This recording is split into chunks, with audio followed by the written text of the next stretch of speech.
Terima kasih Anda masih bersama kami. Bagi Anda yang baru saja bergabung, kami hadirkan kembali 3 berita utama hari ini. Saking sulitnya mendapat air bersih, warga desa Wanakerta, Karawang terpaksa pakai air sungai yang tercemar limbah.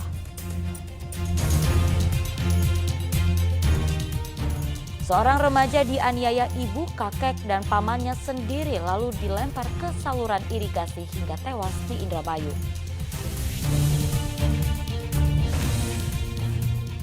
Sekelompok pengamen mengamuk hingga menggerbek bus karyawan di gerbang tol Karawang Timur Tol Jakarta Cikampek.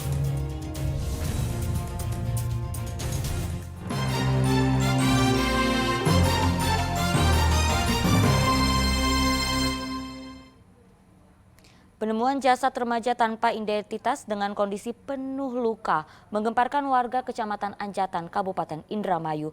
Ternyata jasad remaja itu jadi korban penganiayaan oleh ibu kandung yang dibantu kakek dan pamannya.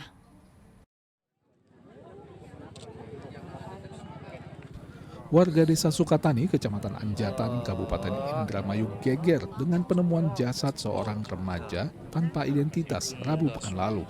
Korban ditemukan dalam kondisi mengenaskan dengan luka di kepala dan sejumlah bagian tubuhnya, serta tangan yang terikat ke belakang. Setelah diotopsi, terungkap identitas korban adalah Muhammad Rauf, warga desa Parigi Mulya, Kecamatan Cipunagara, Kabupaten Subang yang baru berusia 14 tahun. Dan yang lebih mengagetkan, polisi menunjuk keluarga korban sendiri sebagai tersangka pembunuhan. Mereka adalah ibu kandung korban, Nurhani, yang dituduh menjadi otak pembunuhan, lalu kakek dan paman korban. Keduanya membantu dan menghilangkan jejak penganiayaan anak kandung Nurhani. Untuk menghilangkan jejak, mereka membuang korban yang masih dalam kondisi hidup ke saluran irigasi Sungai Bugis, Desa Sukatani. Di hadapan penyidik, ibu korban mengaku tega menyiksa anaknya karena kesal dengan korban yang kerap mencuri hingga membuat malu keluarga. Ternyata di dalam rumah kami menemukan beberapa bercak darah di stop kontak kabel, di kipas angin, dan juga di beberapa barang seperti kayak kayu. Melakukan interogasi awal kepada ibunya, dan pada saat itu memang ibu kandungnya mengakui bahwa telah melakukan tindakan kekerasan terhadap anaknya sendiri. Ketiga tersangka kini mendekam di rutan Polres Indramayu dan dijerat pasal 80 Undang-Undang Perlindungan Anak dan pasal 44 Undang-Undang Penghapusan Kekerasan dalam Rumah Tangga dengan ancaman hukuman 20 tahun penjara. Maruli Habibi melaporkan dari Indramayu.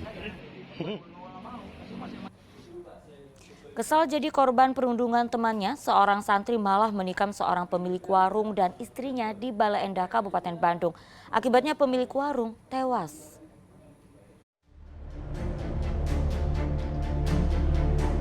Warung di kawasan Bale Endah, Kabupaten Bandung jadi saksi bisu kematian pemiliknya, Aslim. Pemilik warung meregang nyawa karena ditusuk di bagian perut oleh seorang tak dikenal 22 September lalu. Setelah penyidikan selama sepekan, polisi menangkap seorang santri salah satu pondok pesantren yang masih di bawah umur. Jejaknya teridentifikasi dari pisau dan sendal yang tertinggal di warung. Sebelum pembunuhan terjadi, tersangka yang masih di bawah umur itu kabur dari pesantren karena dirundung oleh temannya sesama santri. Saat itu ia sudah membawa pisau yang ia temukan tak jauh dari pagar pesantren. Masih memendam kekesalan, tersangka merasa tersinggung hanya karena menganggap pemilik warung memandangnya sinis. Ia pun gelap mata dan menikam pemilik warung dan istrinya yang tengah hamil 4 bulan. Pemilik warung tewas, sedang istri pemilik warung yang mencoba melerai luka-luka.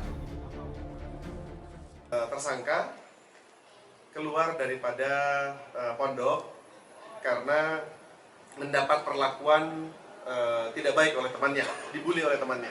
Ya, pada saat mendapatkan perilaku tidak baik, maka yang bersangkutan lompat keluar daripada pagar, kemudian jalan-jalan melepas penat. Dan pada saat jalan-jalan, yang bersangkutan melihat pisau yang pernah dilemparkan beberapa waktu yang lalu.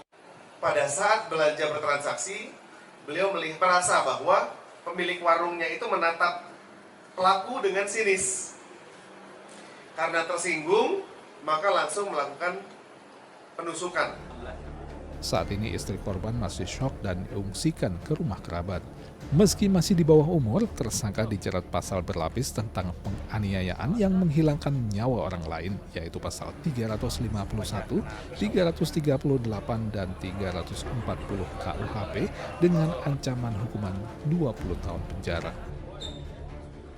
Muhammad Abbas melaporkan dari Kabupaten Bandung. Penjabat Gubernur Jawa Barat mengunjungi Kabupaten Purwakarta. Dalam pertemuan dengan penjabat bupati disoroti berbagai masalah, termasuk maraknya perundungan pada anak. Kunjungan perdana di Kabupaten Purwakarta, PJ Gubernur Jawa Barat bertemu PJ Bupati beserta Forkopimda di Balai Negeri Pemkab Purwakarta. Dalam kunjungannya, ia menerima sejumlah laporan kondisi dan masalah yang dihadapi masyarakat Purwakarta, mulai dari persoalan pengelolaan sampah hingga perundungan pelajar. Antisipasinya tadi kan Pak Wakapolres memberikan contoh yang cukup baik.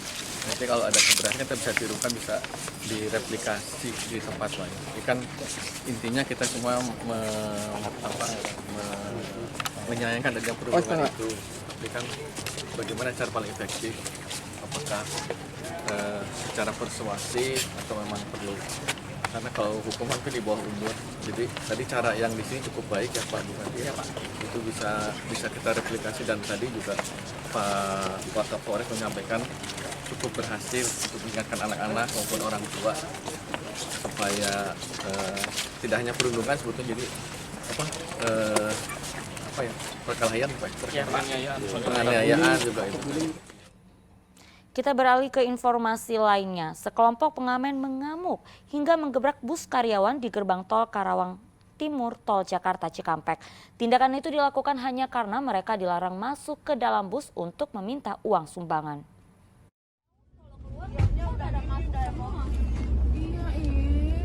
Tujuh pengamen yang mengamuk karena dicegah oleh petugas keamanan saat ingin masuk ke dalam sebuah bus karyawan untuk meminta sumbangan di gerbang tol Karawang Jakarta Cikampek Jumat pekan lalu viral di media sosial. Sabtu dini hari, ketujuh pengamen tersebut diamankan anggota polisi dari Polsek Klari di Kelurahan Tanjung Pura dan Karangpawitan, Kecamatan Karawang Barat. Dari anak-anak ini meminta sumbangan minta sumbangan, mungkin dengan cara yang kurang pas lah. Karena memang situasional, akhirnya dari anak-anak ini juga terbawa emosi. Ada pengusakan nggak Pak? Untuk pengusakan tidak ada.